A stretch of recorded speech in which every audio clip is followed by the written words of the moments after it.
ఎంత ఎకరాకు?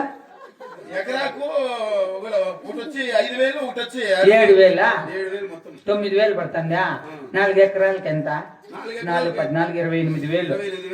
వానికి 24,000 పోతే 4,000 మిగులుతుంది. ఎప్పుడు పడతారు జొన్న? 4 ఎకరాలా? 4 ఎకరాలు అంటే ప్లాట్ నెంబర్ చెప్పు. ప్లాట్ నెంబర్ సేమ్ ఏడ ఉండేది నెంబర్ చెప్పు. సేమ్ లేదు నాడా, రణసునం శనివారం ఎవరితో తీసుకుంటా. నువ్వు భరోసాకి అప్లై చెయ్య.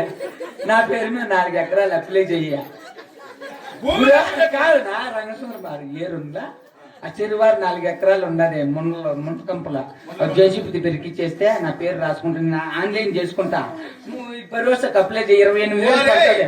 నువ్వు ఫస్ట్ భూమి ఉండాలా, భూమి నీ పేరు రిజిస్టర్ అయ్యి ఉండాలా, పాస్ బుక్లు తెచ్చి అది నేను మళ్ళీ చేసుకుంటాలే. డబ్బులు పడేట్టుగా చెయ్యా. మనిషి మాకు భూములు ఉండే వాళ్ళకి సక్రమే రాలా. నీకు భూమే లేకుండా నువ్వు రైతు భరోసా కావాలంటే అట్లీస్ట్ వచ్చేదే.